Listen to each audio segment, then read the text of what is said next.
नमस्ते बच्चों, my self Jaiswal sir. हम पढ़ रहे हैं class 10th science life processes. Now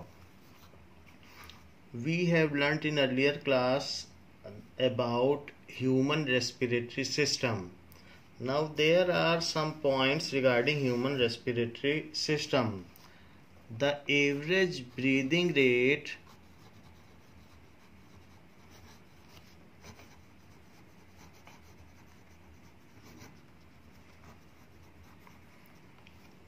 in adult human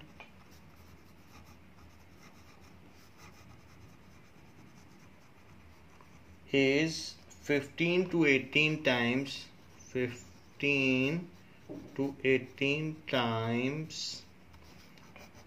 per minute. While doing exercise we breathe faster. While doing exercise or running we breathe faster. It ensures higher amount of oxygen to be regulated. It ensures higher amount of supply of oxygen so that rate of respiration increases. So that rate of respiration increases and larger amount of energy is released to meet the bodily requirement, and larger amount of energy is released to meet body requirement. तो जब हम दौड़ते हैं तो breathe faster करते हैं, क्यों? जिससे कि ज़्यादा ऑक्सीजन जाए, रेट ऑफ रेस्पिरेशन बढ़ जाए। रेट ऑफ रेस्पिरेशन बढ़ेगा, ग्लाइकोसिस तेज होगी, ज़्यादा एनर्जी निकलेगी। एक ग्लूकोज के टूटने पर 21.7 किलो जूल एनर्जी निकलती है। तो जितना ज़्यादा ग्लूकोज टूटेगा उतनी एनर्जी निकलेगी और हम अपना रनिंग का या एक्सरसाइज का रिक्वायरमेंट पूरा कर पाएंगे। Now we know that hemoglobin is present in our blood. So in healthy human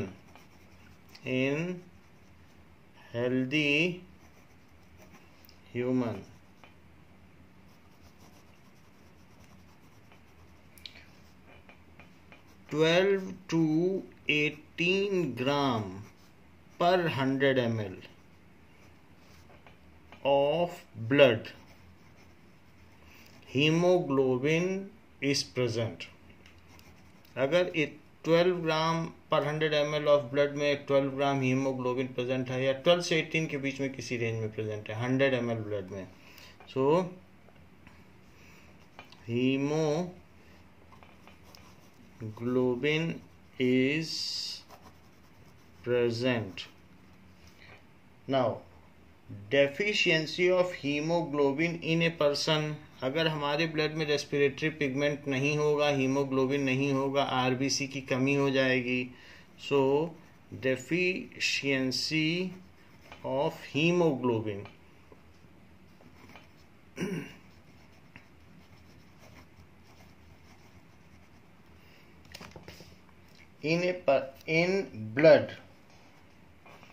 in blood of a person reduces the oxygen carrying capacity of blood. Reduces the oxygen, blood का काम ही है कि oxygen और nutrients को sales तक पहुंचाना. तो haemoglobin नहीं होगा तो आरबीसी अपना काम नहीं कर पाएगा और सेल तक ऑक्सीजन नहीं पहुंचा पाएगा. reduces the oxygen carrying capacity of blood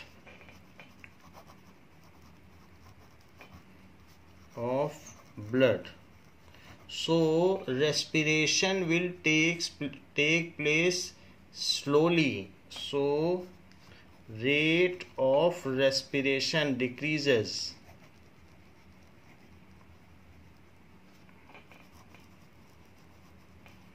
और ऐसे केस में जब रेस्पिरेशन ही नहीं होगा तो ग्लूकोज नहीं टूटेगी, तो पुरानी ग्लूकोज टूटेगी नहीं तो आपको भूख ही नहीं लगेगी। सो इस तरीके से लैक ऑफ हंगरनेस हो जाएगी, सुस्ती आ जाएगी। सो इसकी वजह से और क्या क्या चीज़ें होंगी? It results in breathing problem, it results in breathing problem,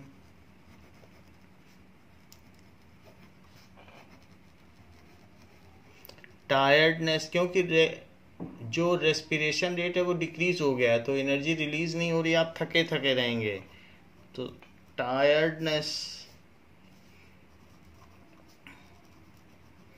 and lack of energy.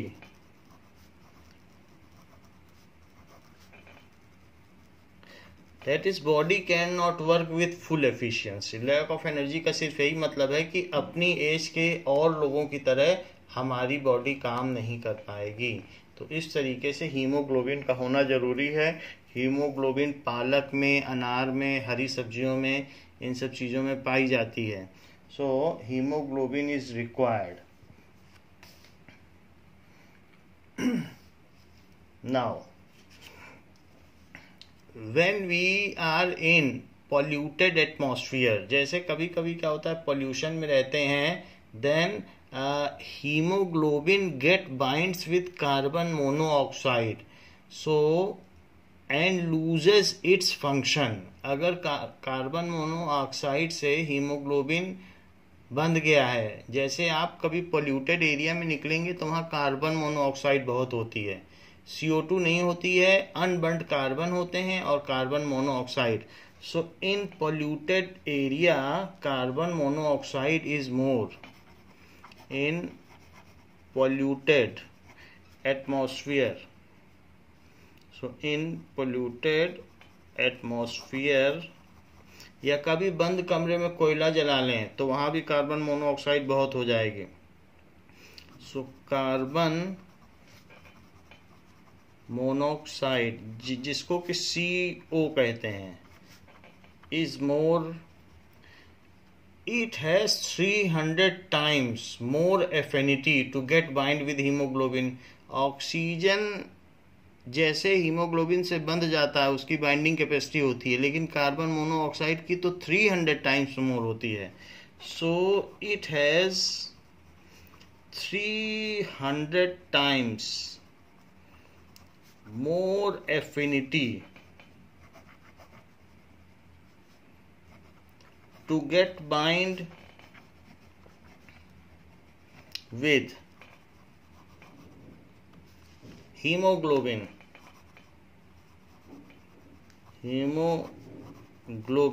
तो हीमोग्लोबिन से 300 टाइम से मोर एफिनिटी से बन जाता है, and haemoglobin permanently loses its function to trap oxygen, and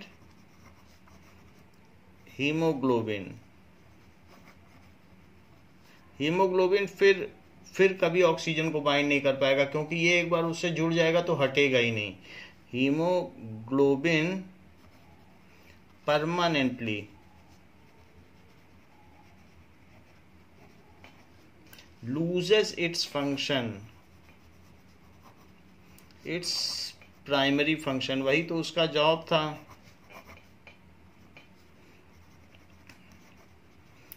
to get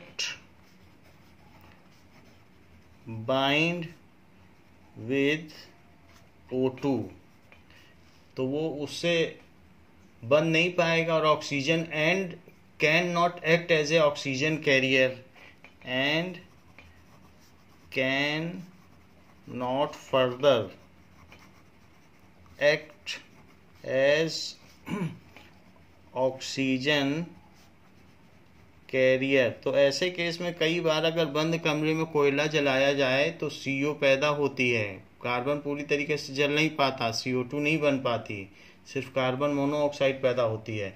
और उसमें जो लोग भी सर्दियों में कोयला जलाते हैं उस कमरे के, वो सभी लोग मारे जाते हैं, क्योंकि कार्बन मोनोऑक्साइड पैदा होती है, वो हीमोग्लोबिन से बाइंड कर जाती है। इसी तरीके से जहाँ ज़्यादा पोल्यूशन है वहाँ पर भी लाइफ स्पैन कम होता है। फिर ये हीमोग्लोबिन 3 महीने बाद जब ब्लड चेंज होता है, 3 मंथ में हमारा ब्लड चेंज होता रहता है, ब्लड पार्टिकल्स की लाइफ 3 मंथ्स है। तो उसके बाद फिर जब नया हीमोग्लोबिन आएगा तब फिर से वो अपना काम करेगा। 3 मंथ तक तो ये इफेक्ट देगा ही देगा। तो इस तरीके से पोल्यूशन का ये हमारे ऊपर फर्क पड़ता है। Now we will come to transport, that is transportation in human being. So हम ट्रांसपोर्टेशन देखें कि क्यों ज़रूरत पड़ती है हमारी बॉडी में ट्रांसपोर्टेशन सिस्टम की। So transportation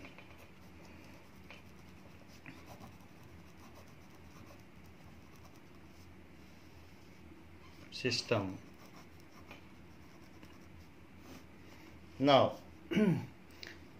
some arrangement is required inside organism which can supply essential nutrients and gases to each cell and also pick up the cellular waste and send them to the desired site, यानी kidney तक पहुंचाया जा सके या excretory site जहाँ से उसे निकाला जा सके। So some arrangement is required. Some arrangement is required. किस लिए जरूरी है arrangement? Is required for supplying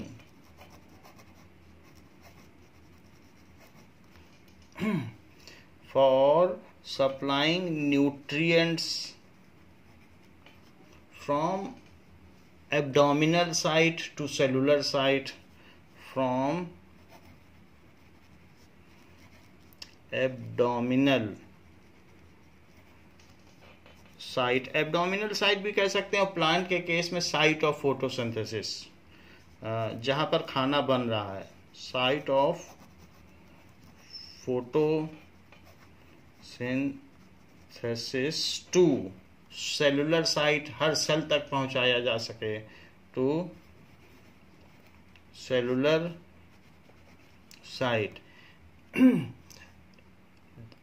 this is transportation is also necessary, it is also necessary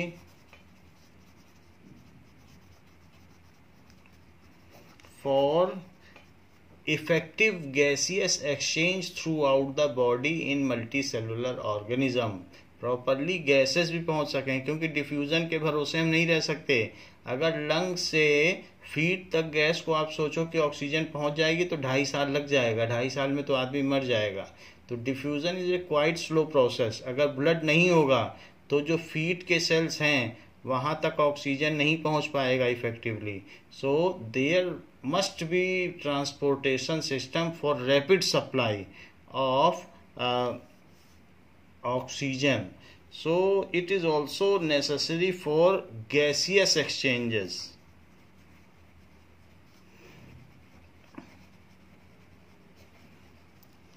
Gaseous exchanges throughout body.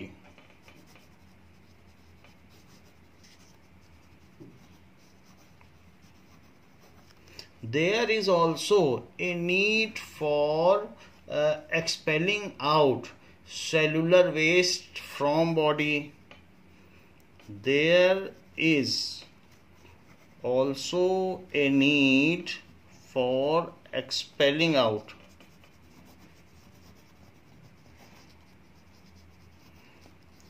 cellular waste। Cellular waste में nitrogenous waste आता है। हमारी body extra protein नहीं रख सकती है। अगर आप ये सोचो 2 कटोरी दाल खा लिया है तो प्रोटीन ज़्यादा खा लिया तो अब हमारी लंबाई और बढ़ जाएगी। So there is a definite length and height we are achieving. हम उससे ज़्यादा नहीं बढ़ सकते हैं। तो जितना हम एक्स्ट्रा खाएंगे तो उतना हमारे किडनी पे जोर पड़ता है और उसको एज ए यूरिन निकालना पड़ता है। सो सेलुलर वेस्ट नाइट्रोजीनियस सब्सटेंस तो हम रख ही नहीं सकते हैं। सो इसको कहेंगे नाइट्रोजीनियस वेस्ट। इसीलिए प्रोटीन और ये सब इनमें नाइट्रोजन ज़्यादा होती है, तो नाइट्रोजीनियस वेस्ट हो गया एंड CO2 भी हो गया, उसको भी बाहर निकालना है। इसके लिए भी ट्रांसपोर्टेशन सिस्टम चाहिए। आप देखें ज़्यादा ओल्ड एज में लोग दलिया खाते हैं क्योंकि उस समय कोई ग्रोथ की तो ज़रूरत होती नहीं है, जबकि छोटे बच्चे प्रोटीन सप्लीमेंट्स लेते हैं। तो इस तरीके से there is also a need for expelling out cellular waste and it is met by transportation system and it is met by transportation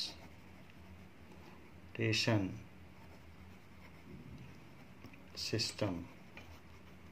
तो हमारे शरीर में एक संचार तंत्र है जो न्यूट्रिएंट्स या पोषक पदार्थों का एक जगह से दूसरे जगह पर संचार करता है। इसी तरीके से गैसेस सब्सटेंस का संचार करता है और अपशिष्ट पदार्थों को कोशिकाओं से किडनी तक ले जाता है और फिर वहां से यूरिन के माध्यम से बाहर निकालता है।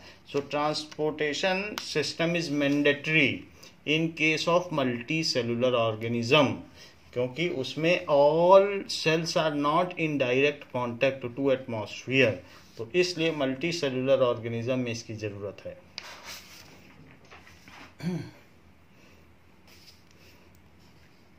So what is transportation system, ये तो हमने देख लिया कि ये मैंडेटरी है, तो ये अति आवश्यक है। So transport is a life process in which substance. So transportation system क्या है? So transportation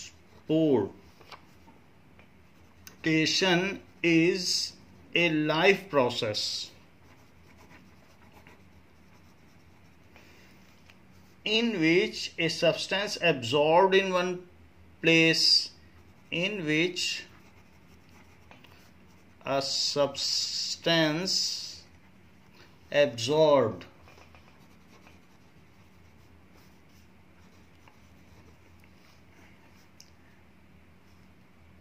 in one part of body, in one part of body, in organism is carried to other part of body, in organism is carried to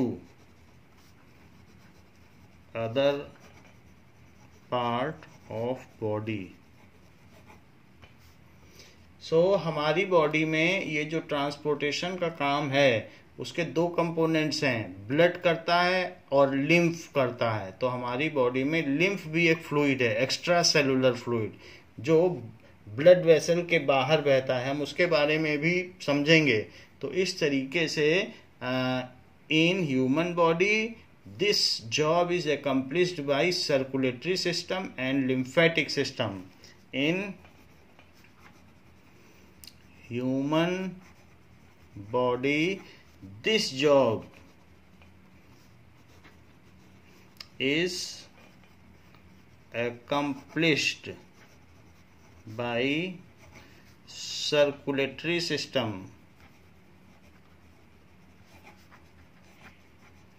and lymphatic system।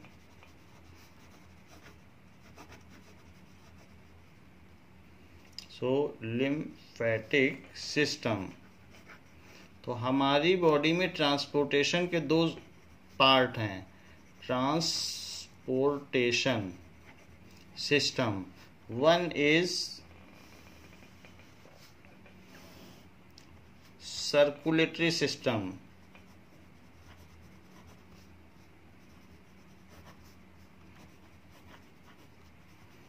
And other is lymphatic system। तो दो तरीके से हैं। जो circulatory system है वो blood vessels के through यानी पाइपलाइन के थ्रू हर जगह सब चीज भेजेगा, और इसके पार्ट्स हैं ब्लड, ब्लड इसका पार्ट है, हार्ट इसका पार्ट है। और इसके अलावा जो ऑक्सीजनेटेड ब्लड भेजता है उसको कहते हैं आर्टरी, और डीऑक्सीजनेटेड ब्लड को फिर से हार्ट में ले आए उसको वेन। इसके अलावा बहुत सारे हेयर लाइक पतले पतले वेसल्स होते हैं, उसको कहते हैं blood capillary. So blood capillary, तो ये सब सर्कुलेटरी सिस्टम के पार्ट हैं। ये पाइपलाइन के थ्रू यानी ब्लड वेसल्स के थ्रू ये सारी चीजें होती हैं। हार्ट एक पंपिंग ऑर्गन है और वो सब जगह ब्लड को पंप करता रहता है, तो ये सर्कुलेटरी सिस्टम का पार्ट है जिससे ब्लड। लेकिन कभी कभी ऐसा होता है कि ब्लड सब जगह, प्लाज्मा में आप जानते हैं प्रोटीन है, एमिनो एसिड है, फैटी एसिड है, ग्लिसरॉल है, वाटर है, मिनरल है, वो सेल के पास ले जाता है और बोलता है कि एमिनो एसिड ले लो, प्रोटीन तो नहीं, एमिनो एसिड, एमिनो एसिड ले लो, फैटी एसिड्स ले लो, ग्लूकोज ले लो। लेकिन सेल कहते हैं हमारे पास पहले से ही सब ग्लूकोज है, अभी वही नहीं ख़त्म हुआ है, आप ले जाओ। तो ऐसे केस में वो जो एमिनो एसिड और न्यूट्रिएंट्स हैं, फिर ब्लड उसको ले नहीं जाता है। ब्लड उसको क्या करता है, ब्लड में पोर्स होते हैं, ब्लड वेसल्स में छोटे छोटे छेद होते हैं, उससे वो बाहर फेंक देता है और आगे बढ़ जाता है। तो अगर सेल्स उसको रिसीव नहीं करते हैं तो ये नहीं है कि ब्लड उसको कैरी करता रहे, वो अपनी वेसल से, अपनी ट्यूब्यूल से उसको बाहर फेंक देता है। और बाहर जब फेंक देता है तो उसको कहते हैं एक्स्ट्रा सेलुलर न्यूट्रिएंट्स, जो फ्लूइड, एक्स्ट्रा सेलुलर फ्लूइड। एक होता है इंट्रा सेलुलर, यानी आप देखें ट्यूब के अंदर बह रहा है ब्लड और ट्यूब से बाहर अगर ब्लड ने प्रोटीन, ये amino acid, fatty acid, glucose सब फेंक दिया। क्यों फेंक दिया? क्योंकि सेल ने लिया ही नहीं, सेल के पास पहले से ही था। तो उन सबको कलेक्ट करके जो लिम्फेटिक सिस्टम क्या करता है, एक्स्ट्रा सेलुलर फ्लूइड को कलेक्ट करके और फिर ये वापस हार्ट में डाल देता है सबक्लेवियन वेन के थ्रू। तो इस तरीके से एक्स्ट्रा सेलुलर फ्लूइड में ये सब न्यूट्रिएंट्स होते हैं और फिर से उसको सप्लाई चेन में डाल देता है। तो जो लिम्फेटिक सिस्टम है इसका काम है हमको इम्यून सिस्टम देना। सबसे पहले तो इसका काम है हमको इम्यून सिस्टम देना और दूसरा काम है एक्स्ट्रा सेलुलर फ्लूइड को कलेक्ट करके फिर से सप्लाई चेन में डालना, यानी हार्ट में फिर से डाल देना, जिससे कि अगली बार सेल्स उसे ले सकें। तो इस तरीके से इसमें लिम्फ होते हैं,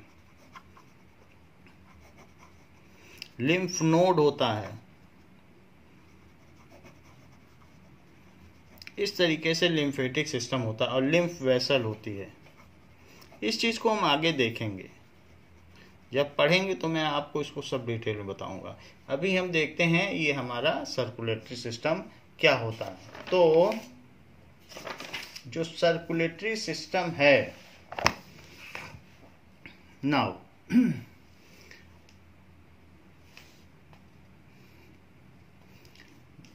इसके लिए हमें कुछ चीजों को ध्यान देना होगा कि ब्लड क्या होता है। Let us first discuss, because blood is the prime organ या prime component of the circulatory system. So human circulatory system हम पढ़ रहे हैं जो कि ट्रांसपोर्टेशन सिस्टम के ही अंतर्गत आता है। सो circulatory system,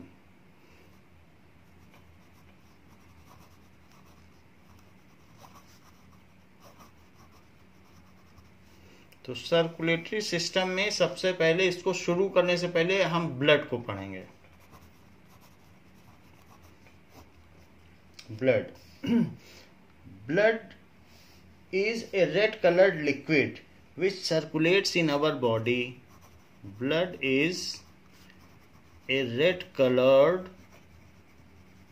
liquid which circulates in our body. Red colour का लिक्विड होता है, ठीक है। और ये कोलाइडल सोल्यूशन है, इट इज कोलाइडल सोल्यूशन। सो जैसे हमने पिछली क्लास में पढ़ा था कि कई तरीके के होते हैं, सोल्यूशंस होते हैं, सस्पेंशन होते हैं, कोलाइड होता है। तो ब्लड एक कोलाइड है, ये टिंडाल इफेक्ट देता है। तो इस तरीके से हम इसे समझ सकते हैं। एंड 1 नैनोमीटर से 1000 नैनोमीटर तक इसके ब्लड के पार्टिकल के साइज होते हैं। So it is red because it contains a red pigment called hemoglobin. ये red क्यों होता है? It is red because it contains red pigment, लाल कण रखता है, red pigment, hemoglobin present in RBC, red blood cells. Red blood sales में haemoglobin present होता है, which is a component of blood. RBC क्या है?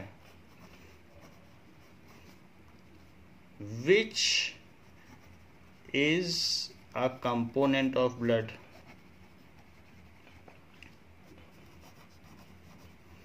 तो ये तो हमने देख लिया कि इसका कलर रेड होता है. The main component of blood are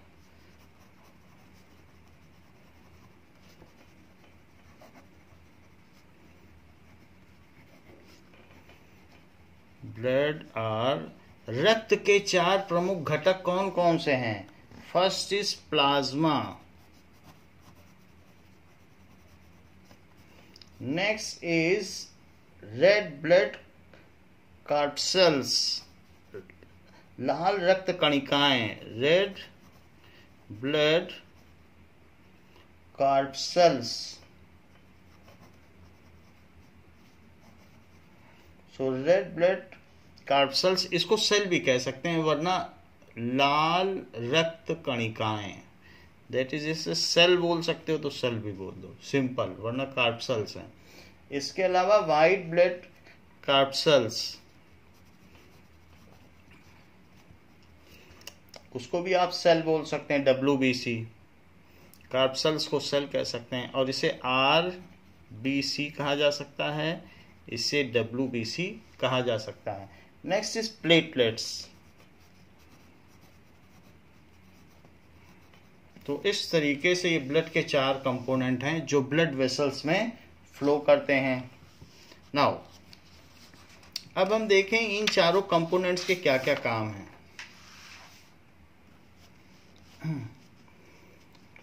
plasma,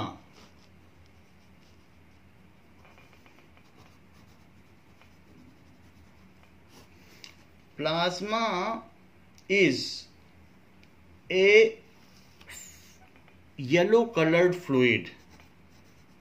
Plasma is yellow transparent, हल्का येलो होता है, yellow transparent fluid in which other 3 components flow, in which other 3 components of blood flows. कौन से 3 components? जैसे कि RBC, WBC and platelets, ये सब उसमें फ्लो करते हैं. ठीक है. It is mostly consisting of water. It mostly consists of water in which dissolved nutrients are transported in dissolved form. In which nutrients, कौन कौन से nutrients? Amino acid, glucose, fatty acid,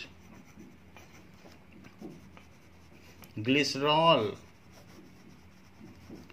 ठीक है. इसके अलावा जो भी मिनरल्स हैं, ये सारे amino acid, glucose, fatty acid, glycerol, minerals इसमें फ्लो करते हैं.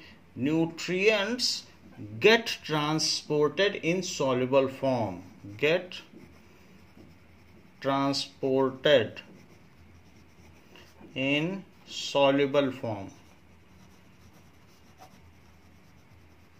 ये है। सो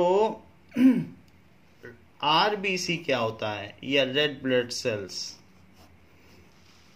नाउ आरबीसी क्या है, its colour is red due to respiratory pigment haemoglobin. Its colour is red due to respiratory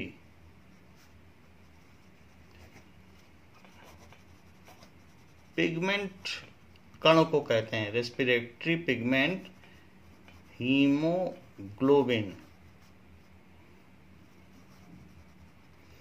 so RBC are oxygen carrier. They carry oxygen from lungs to all cells of body. RBC are oxygen carrier. They carry oxygen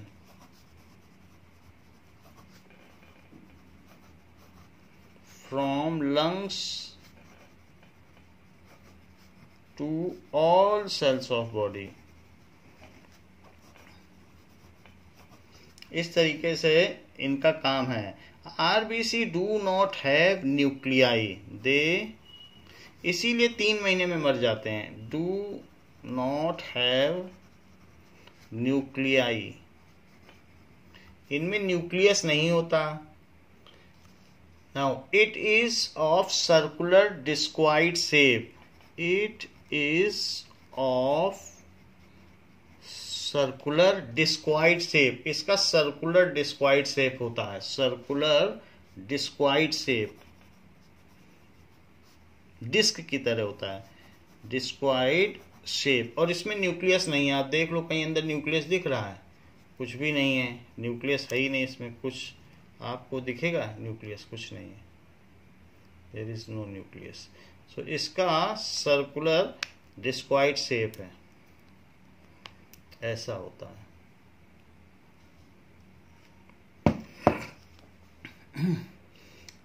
so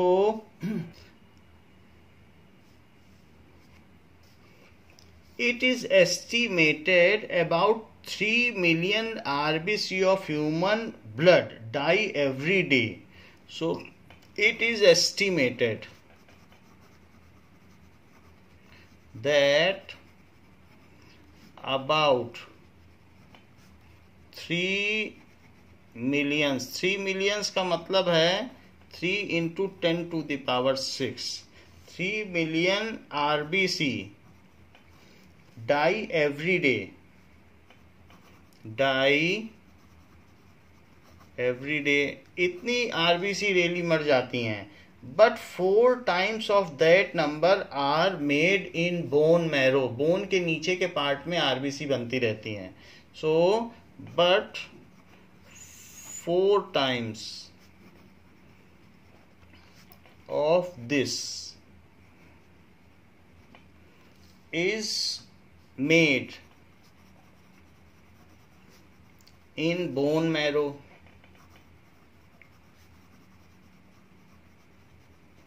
bone marrow का transplantation भी हो सकता है।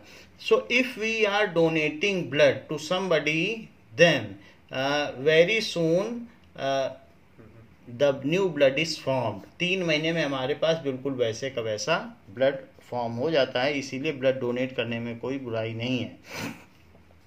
WBC white blood capsules. So WBC fight infection and protect us from disease. जैसे हमने RBC देख लिया, तो आरबीसी कुछ इस तरीके से था, ये आरबीसी है। जबकि WBC क्या है, WBC इस तरीके से रहेगा और इसमें ऐसे ऐसे डिम्पल्स रहेंगे पूरे में, ऐसे, ये WBC है। So WBC fight infection and protect us from disease। WBC fight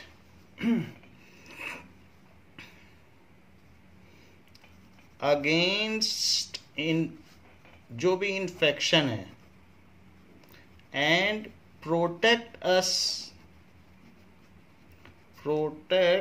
us from disease,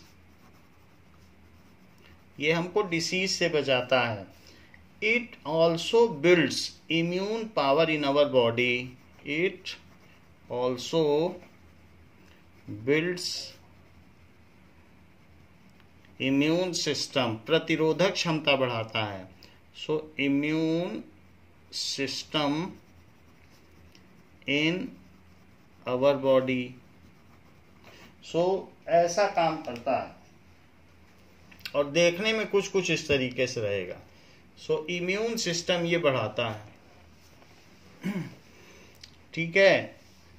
some WBC can eat up germs which cause disease, तो इसमें आप देख सकते हैं कि जो WBC इसमें न्यूक्लियस भी है और बाकी सब सेल ऑर्गेनल्स हैं, सब कुछ है, एंडोप्लाज्मिक रेटिकुलम भी दिख रहा है और बीच में न्यूक्लियस देख रहे हैं आप, तो WBC में सब कुछ होता है।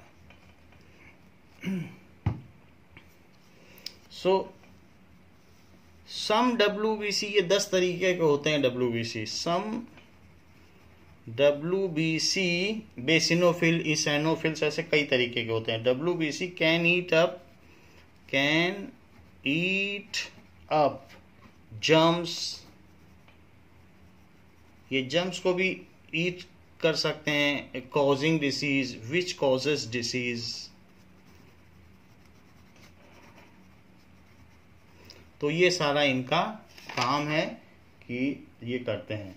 सो इस वजह से इनको कहते हैं, these are known as antibodies. So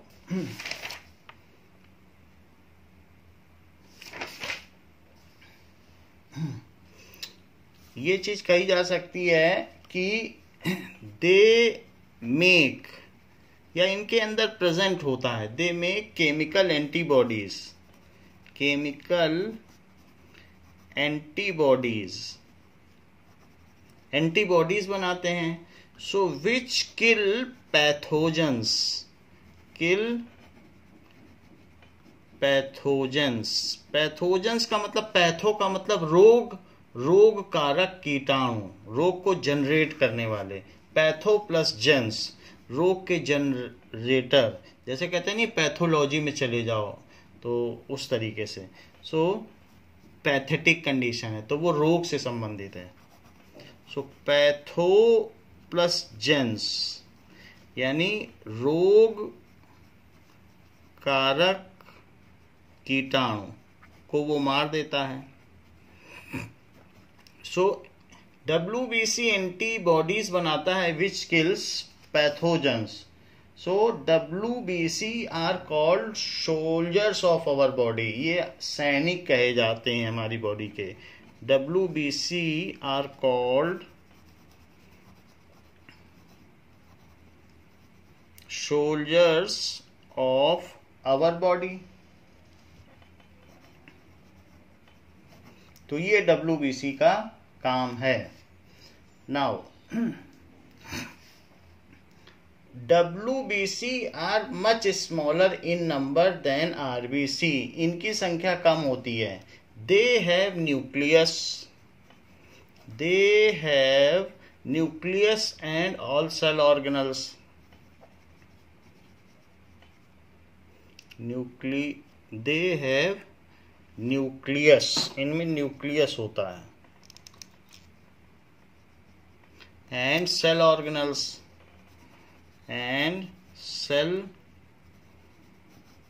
organelles, ये सारी चीजें होती हैं। And they are very less in number than RBC। They are, और न्यूक्लियस इसलिए कभी मरते नहीं है, very less in number than RBC। दही खाने से WBC बढ़ता है। तो ये सारी चीजें हम लोगों ने देख ली कि WBC किस तरीके का होगा। वैसे तो ये है हमारे ब्लड के कंपोनेंट जिसमें ये सब चीज दिखाई गई है। इसमें आप ये देख रहे हैं RBC है, तो आरबीसी देख लीजिए, ये डब्ल्यूबीसी है, तो इनकी संख्या कम है। आप ये देख लें कि आरबीसी कितने ज़्यादा हैं, बहुत सारे, डब्ल्यूबीसी कितने थोड़े से हैं। और ये जो इस तरीके से दिख रहे हैं ये छोटे छोटे, ये प्लेटलेट्स हैं। सो दीज आर प्लेटलेट्स, ऐसे छोटे छोटे ये प्लेटलेट्स जिनका कोई एक रेगुलर शेप ना हो। तो हमने ये बात देख ली कि they are less in number than RBC. चौथी बात है, तीन चीज हम देख चुके हैं, अब चौथी चीज है प्लेटलेट्स देखने। प्लेटलेट्स का क्या काम है? सो वर्क ऑफ प्लेटलेट्स,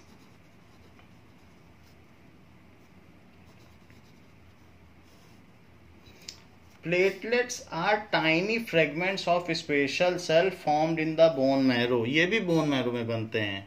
तो प्लेटलेट्स, जो हमारी पीछे की बैक बोन है उसका जो सबसे लोवेस्ट पोर्शन है उसको बोन मैरो कहा जाता है।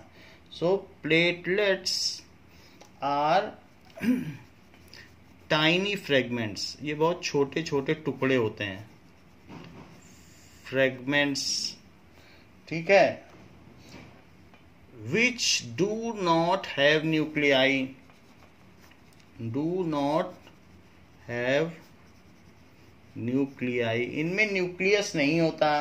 they help in coagulation of blood, they help in, जैसे कभी कभी दूध में आप नींबू डाल दो तो पनीर है, जो दूध है वो कोएगुलेट हो जाता है, पनीर बन जाता है, प्रेसिपिटेट बन जाता है, पनीर प्रेसिपिटेट है। तो उसी तरीके से एक थक्का बन जाना उसको कहते हैं coagulation. This help in coagulation. Coagulation ना समझ में आए तो क्लॉटिंग बोल दो। क्लॉटिंग यानी जमाना, जमा देते हैं ब्लड को। Coagulation of blood. तो if there is some wound and it starts bleeding, if कहीं पर घाव हो जाता है, चोट लग जाती है, there is some fraying of skin या cut in skin, cut, scare mark हो जाए in skin, then it starts bleeding, तो bleeding start हो जाएगी, क्योंकि हर जगह तो ब्लड कैपिलरीज हैं, पूरी बॉडी में ब्लड कैपिलरीज हैं। ब्लीडिंग। नाउ दे रिएक्ट, अब ये क्या करते हैं कि they react with atmospheric oxygen. They, ये कौन? Platelets. So platelets react with atmospheric oxygen,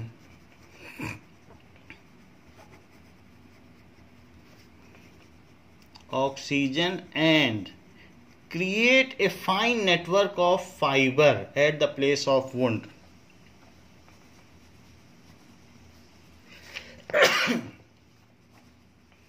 Fine network of fiber at place of wound and plug in that place, और उस जगह में जैसे कहीं प्लग लगा दो तो पानी बंद हो जाता है, and plug in that place so that our precious blood do not get waste and blood flow stops। तो इस तरीके से ये काम करते हैं। and clot the blood, वहीं पर थक्का जम जाता है, clot द ब्लड। जैसे कि अगर जो प्लेटलेट्स हैं वो इस तरीके का काम करते हैं, कैसे इन्होंने फाइबर बना दिया और अब आरबीसी या कुछ भी बाहर नहीं जा सकता। तो ये प्लेटलेट्स का काम है इस तरीके का। जैसे ही वो ऑक्सीजन के संपर्क में आएंगे वो इस तरीके का टाइनी फाइबर बना देंगे। नाउ ये तो बात हो गई हमारे बॉडी के कंपोनेंट्स की कि ब्लड के क्या क्या कंपोनेंट्स हैं। तो लेकिन ब्लड कोई छोटी चीज नहीं है, इसके बहुत सारे काम भी हैं हमारी बॉडी में। तो let us see function of blood, and it is quite important topic, that is function of blood. Now blood के क्या क्या फंक्शन हैं जरा देखें। It carries oxygen from lungs to different part of body. It carries oxygen from lungs to different parts of body.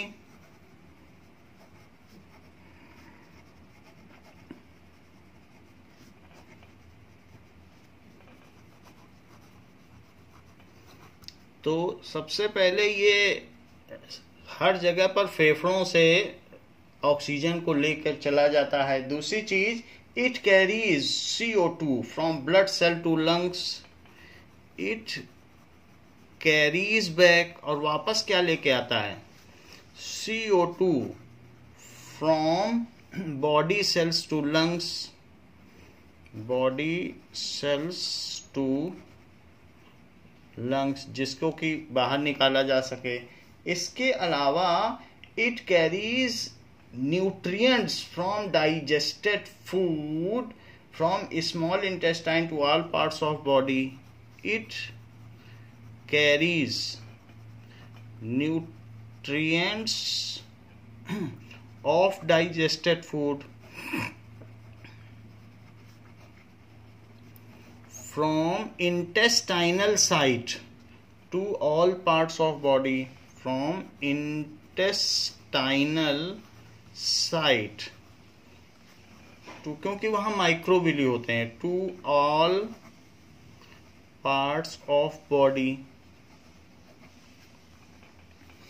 इसके अलावा it carries hormones. हमारी body में कुछ ऐसी ग्लैंड्स होती हैं जो ब्लड में अपना जूस सेक्रीट करती हैं। तो वो जो ऐसी ग्लैंड्स हैं जो ब्लड में अपना जूस सेक्रीट करती हैं, कुछ चीज़ें मैं बता दूं, जैसे ग्लाइकोसिस होती है, ब्लड को तोड़ते हैं तो इंसुलिन से टूटता है। तो पैंक्रियास क्या करती है, उस इंसुलिन को रिलीज करती है और सीधा ब्लड में मिला देती है। ऐसे और भी बहुत सारी पिट्यूटरी ग्लैंड है और दूसरी ग्लैंड्स हैं जो मेल हार्मोन और फीमेल हार्मोन सेक्रीट करती हैं, जिससे मेल को मेल का बॉडी शेप और फीमेल को फीमेल का बॉडी शेप मिलता है। तो कुछ ऐसी ग्लैंड्स हैं जो ब्लड में अपना हार्मोन छोड़ती हैं, उनको कहते हैं एंडोक्राइन ग्लैंड। और कुछ ऐसी ग्लैंड्स हैं जो अदर देन ब्लड अपना हार्मोन, अपना जूस छोड़ती हैं। जैसे स्टमक हो गया, स्टमक से पेप्सिन निकला तो उसको कहेंगे एक्सोक्राइन ग्लैंड। जैसे हमारी टंग में सलाइवा है तो वो अपना जो भी जूस छोड़ती है वो खाने में छोड़ती है, खाने में मिक्स करती है।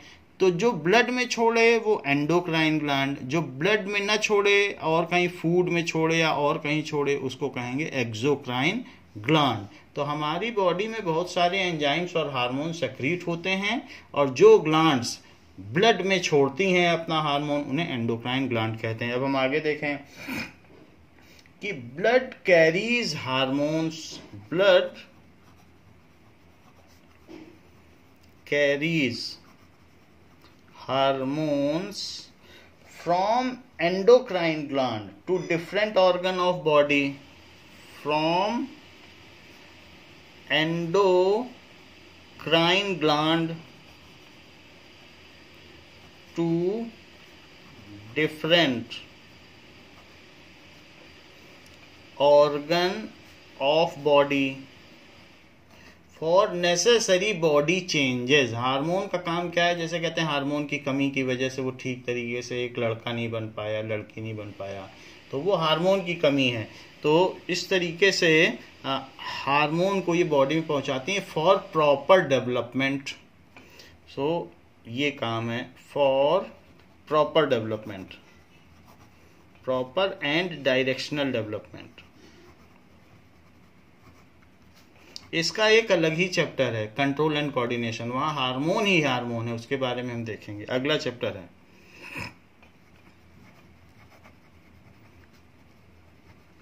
अच्छा। अच्छा, चौथी चीज, 4 हो गई, 5वीं चीज देखिए।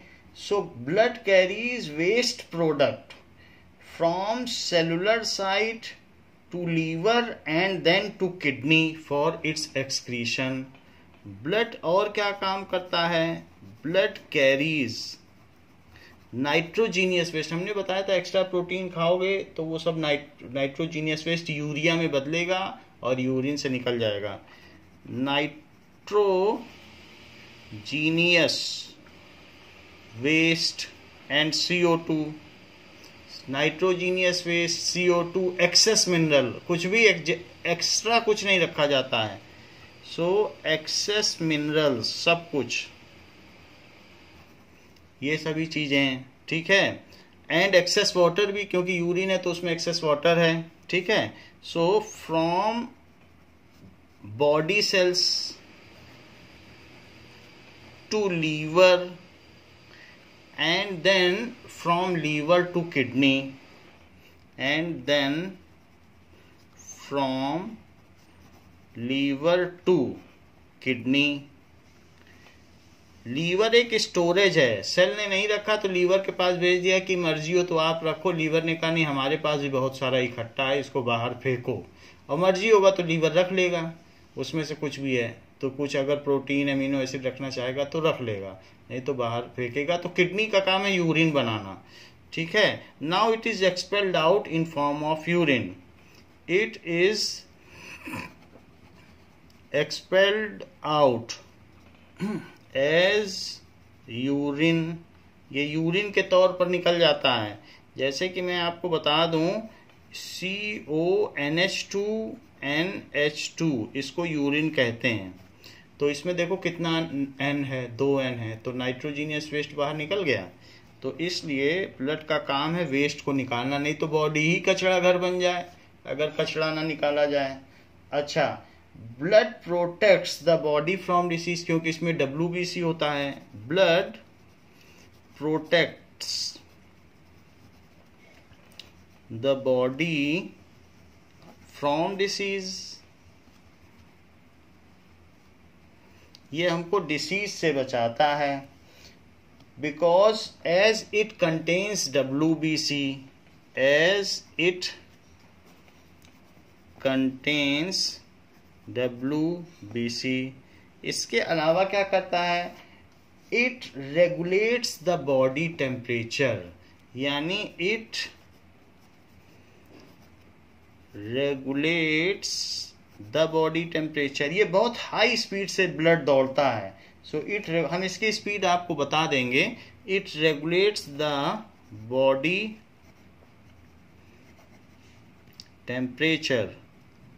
सो ये चीज है, यानी होम्योस्टेटिक थर्मो रेगुलेशन। हमारी बॉडी में एक समान टेम्परेचर बनाए रखता है और हम इसीलिए हॉट ब्लडेड एनिमल हैं। हमारी बॉडी का टेम्परेचर हमेशा 37 डिग्री सेल्सियस और 98.6 डिग्री फ़ारेनहाइट होता है। It maintains the homeostatic thermo regulation. इस चीज़ को जो कांस्टेंट बॉडी टेम्परेचर है उसको कहते हैं homeostatic thermo regulation. Homeostatic thermo regulation.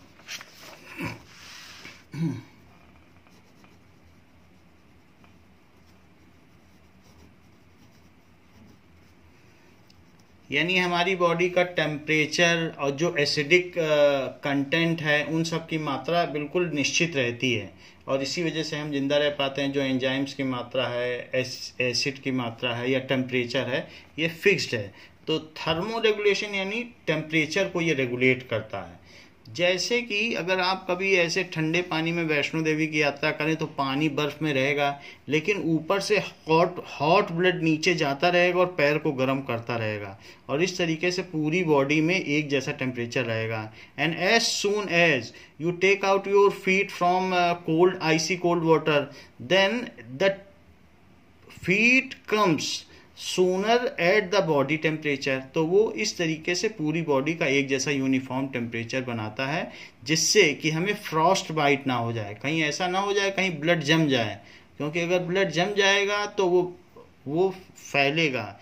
जैसे आइस फैलती है, जब एक्सपेंड होती है तो ब्लड फैलेगा, तो ब्लड वेसल्स फट जाएंगी और उस हिस्से को काटना पड़ जाएगा। उस चीज़ को कहते हैं Frost bite.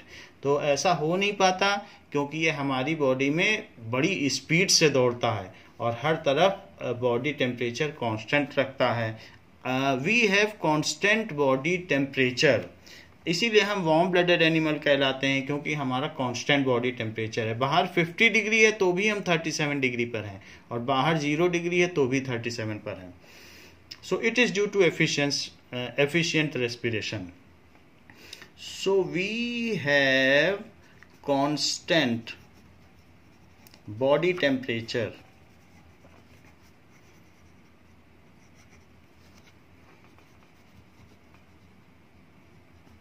that is 37 degree Celsius या 98.6 degree Fahrenheit. So we are, ये थ्रू आउट द ईयर जो भी है हम हमेशा ऐसा करते हैं। So we are hot blooded animal, hot blooded, जिसका कांस्टेंट बॉडी टेम्परेचर होता है उसको हॉट ब्लडेड एनिमल कहते हैं। And they never suspend their life throughout the year। जैसे आप देखते हैं कि लिजर्ड है, स्नेक है, वो हिबरनेशन में चले जाते हैं। जब सर्दियाँ होती हैं तो छिपकली नहीं दिखाई देती, क्यों? क्योंकि वो कहीं चुपचाप बहुत धीरे धीरे ब्रीदिंग करके सोई रहती है।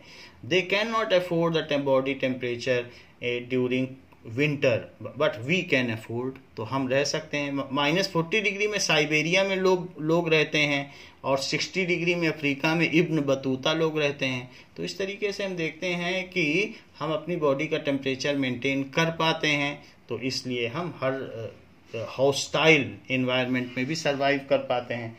तो इस तरीके से these are the various ways in which blood help us. तो ये बहुत एफिशिएंट ट्रांसपोर्टरी सिस्टम है।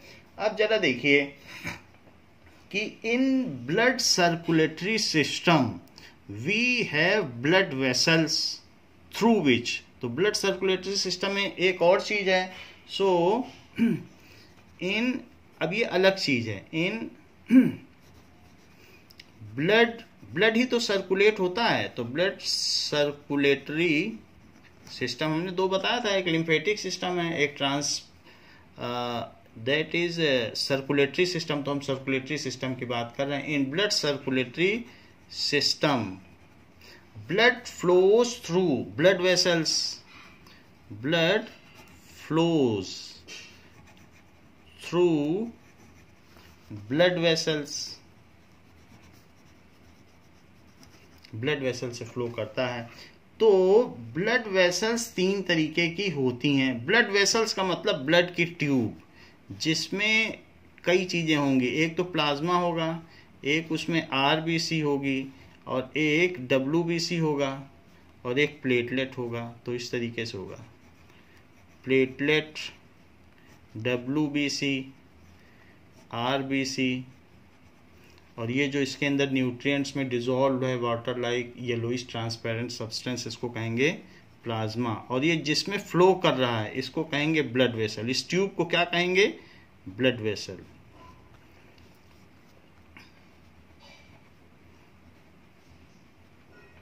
ये ब्लड वेसल है। तो ये blood flows through blood vessels. Blood vessels are of 3 types. ये 3 टाइप की होती हैं। So these are of 3 types. पहली है आर्टरीज। सो आर्टरीज, ये आर्टरी। दूसरी है वेन, और तीसरी है कैपिलरीज। ये चीज है। 3 तरीके के ब्लड वेसल्स हैं। आर्टरीज क्या हैं? So arteries are thick walled, इनकी वॉल थिक होती हैं। Arteries are thick walled. Muscular blood vessel, muscular blood vessels. इतनी मजबूत होती हैं आर्टरीज कि अगर इसमें 100 किलो वजन भी लटका दिया जाए तो टूटती नहीं है। ये आर्टरीज होती हैं। दे carry oxygenated blood at high pressure pumped by heart जब पंप करता है ऑक्सीजनेटेड ब्लड को तो ये पूरी बॉडी में दौड़ा देती हैं ऑक्सीजनेटेड ब्लड को। दे कैरी, और हाई प्रेशर के साथ चलती हैं इसमें ब्लड जो चलता है, carry oxygenated blood at high pressure. They carry oxygenated blood at high pressure pumped by heart. ठीक है, ये क्या होता है, पंप्ड बाई हार्ट। तो हाई प्रेशर पे जब हार्ट पंप करेगा, हार्ट तो पंपिंग ऑर्गन है, so pump by heart, and ये transport to each part of body, and transport to each part of body. तो हार्ट जब पंप करता है ब्लड को तो ये जो आर्टरी होती हैं इसको ले जाकर ये हार्ट से, मान लीजिए ये हार्ट से जब पंप हुआ ब्लड तो ये आर्टरी है, आर्टरी यहां से निकली, सो आर्टरी है, ये यहां से निकली। मेन आर्टरी यही है जो हार्ट से निकलती है, तो उसको एट्रियम भी, ये जो है आर्टरी, मेन आर्टरी आवर्टा कहते हैं, वो तो हम बाद में देख लेंगे, लेकिन ये आर्टरी है और इसमें रेड ब्लड है, तो इसमें रेड ब्लड है ये आर्टरी। फिर आर्टरी क्या होती है, आगे चलकर ये कई पार्ट में टूट जाती है ये, तो इसको कहेंगे, जैसे इसकी ब्रांचिंग हो गई तो इसको कहेंगे एट्रियोल्स। आर्टरी टूट गई तो एट्रियोल्स हो गया, और फिर इसके बाद ये और भी फाइन कैपिलरीज में टूट जाती है और बहुत हेयर लाइक, ये आगे चल के बहुत पतली पतली हेयर लाइक फाइन कैपिलरीज में टूट जाती है ऐसे, और ऐसे ये भी टूट जाएगी। तो ऐसा क्यों करती है, क्योंकि जिससे ये वन सेल थिक होंगी, तो ये वन सेल थिक है, इसमें रेड ब्लड सेल फ्लो करेगा और बहुत हाई प्रेशर से, क्योंकि हार्ट ने इसको पंप किया है, तो हार्ट ने इसको पंप किया है, हार्ट के 4 चैम्बर हैं ह्यूमन में, तो हार्ट ने इसको पंप किया तो इसमें रेड ब्लड सेल फ्लो करेगा और यहाँ पर भी रेड ब्लड सेल फ्लो करेगा ऐसे। तो अब यहाँ पे बहुत सारी सेल्स हैं, तो वो सेल्स क्या करेंगी, इस रेड का मतलब क्या होता है कि उसमें ऑक्सीजन है, ये हमने पहले ही बताया। तो ये जो सेल्स हैं ये सब इसके कांटेक्ट में है, यहाँ पे बहुत सारी सेल्स हैं, तो यहाँ बहुत हाई प्रेशर से आया, इसीलिए तो ये बहुत मोटी होती हैं, और यहाँ से आया तो सेल ने उसमें से सारी ऑक्सीजन ले ली, और ऑक्सीजन लेने के बाद फिर ये फिर से एक बार कंबाइन कर जाएंगी, और जब ये कंबाइन कर जाएंगी, ऐसे कंबाइन कर जाएंगी, तो फिर ये अब इस तरीके से हो जाएगा, और फिर ये और फिर ये हार्ट में यहाँ फिर आ जाएंगे,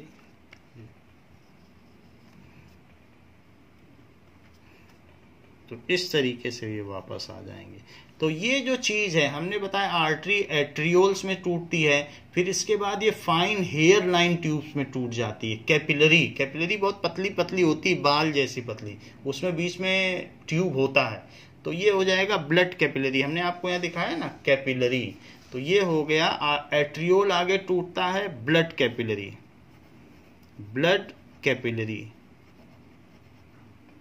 तो कैपिलरी पर ही ऑक्सीजन का एक्सचेंज होता है, तो सारी सेल्स ऑक्सीजन इससे ले लेती हैं, जब ऑक्सीजन ले लेंगी तो ब्लड नीला पड़ जाएगा, हमने बताया हीमोग्लोबिन नीला हो जाता है, तो वो नीला हो गया ब्लड। फिर इसके बाद ब्लड कैपिलरी से होते हुए ये ब्लू ब्लड आगे बढ़ा, ये वेन है। वेन का मतलब वो होता है जो वी इन, जो हार्ट में इन कर दे ब्लड को, उसे कहेंगे वेन। तो it bring back the deoxygenated blood to heart. Vein क्या करेगी, डीऑक्सीजनेटेड ब्लड को कहाँ लेके आएगी, हार्ट तक। तो ये लेके आ गई। ये कौन सा ब्लड है, डीऑक्सीजनेटेड ब्लड, और एट लो प्रेशर है, क्योंकि अब इसके बाद ये प्रेशर यहाँ खत्म हो गया, इतनी फाइन ट्यूब्यूल्स में जाने के बाद तो प्रेशर अब नहीं रहा, धीरे धीरे बस लौट रही हैं। सो ये लो प्रेशर है, और ये हाई प्रेशर है यहाँ पर, क्योंकि हार्ट ने अभी अब इसको पंप किया है। तो यहाँ पर ये जो आर्टरी में है वो हाई प्रेशर है, तो ऐसे यहाँ पर आया हाई प्रेशर से। तो ये ब्लड कैपिलरी है, और फिर उसके बाद ये वेन है, और वेन भी तो ब्रांचिंग हुई है, तो उसको कहेंगे वीनियोल। वीनियोल, जैसे हमने आर्ट्रियोल बोला तो इसको क्या कहेंगे, वीनियोल। तो ये ऐसा काम होता है। तो ये डीऑक्सीजनेटेड ब्लड है, ये ऑक्सीजनेटेड ब्लड है, ये पतली होती है वेन। तो हमने आपको दिखाया था कि आर्टरी हमारी बॉडी में अंदर है, हाथ में बहुत अंदर है, लेकिन ऊपर में वेन है। ये देखो ब्लू ब्लड, तो ये ब्लू ब्लड दिख रहा है आपको, ये वेन है। तो ये सब हाथ से ले जा रही है हार्ट तक। और आर्टरी में अगर कभी कट लग जाए ना अंदर में, तो इतनी ऊंचे ये ब्लड की धार निकलेगी कि ये आपकी छत में सीधा टकराएगी।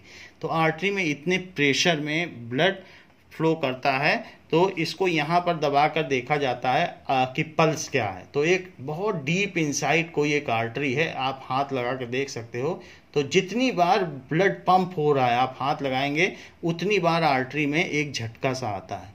तो इससे पता चलता है। तो आर्टरी इज डीप इनसाइड, ऊपर होती तो कभी भी कट हो जाता, तो फिर हम लोग की फिर उस आर्टरी के ब्लड को रोका नहीं जा सकता। डॉक्टर कहता है अरे इसकी तो आर्टरी टूट गई, अब इसे बचाया नहीं जा सकता, ब्लड पूरे शरीर में फैल गया। तो अगर अंदर भी आर्टरी टूटती तो भी मौत है। तो ये हम जानते हैं। So artery is carry oxygenated blood at higher pressure pumped by heart and transport to each part of body. हमने आर्टरी आपको बता दी, ये पंप करती है यहाँ से। हार्ट है, हार्ट एक बार ऐसे ये झटका देगा, ऐसे प्रेशर लगाएगा तो आर्टरी से ब्लड निकल आएगा। तो इस तरीके से होता है। दूसरी चीज वेन। वेन क्या है, so vein carry deoxygenated blood back to heart. Vein carry deoxygenated blood back to heart. These are thin walled. These are thin walled.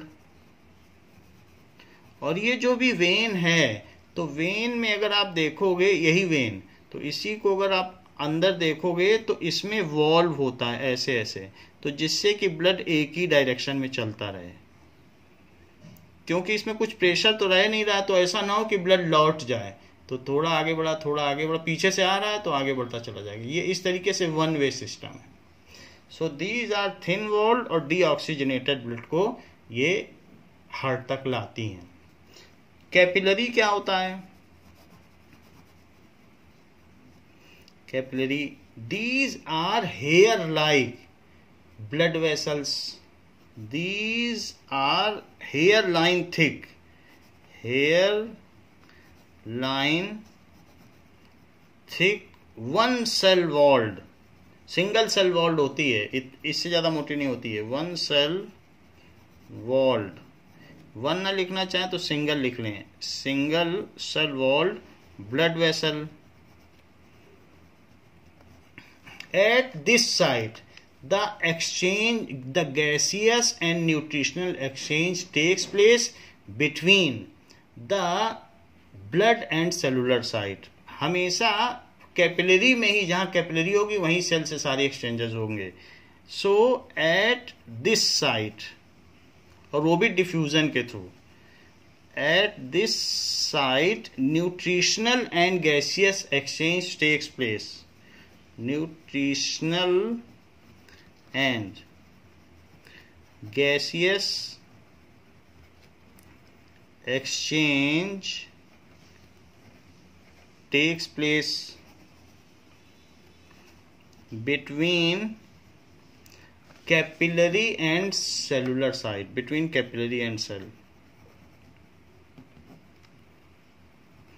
और ये भी बात बताने वाली नहीं है कि इसी साइड पे सारे वेस्ट भी छोड़ दिए जाते हैं तो वो वेस्ट ही लेके आती है। तो सब कुछ इसी साइड पे होता है।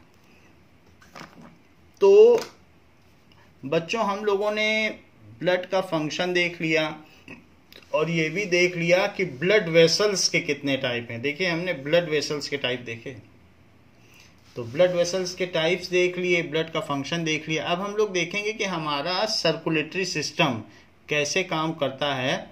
इस बात को हम अगली क्लास में देखेंगे। इस क्लास के लिए बच्चों इतना ही। Thank you.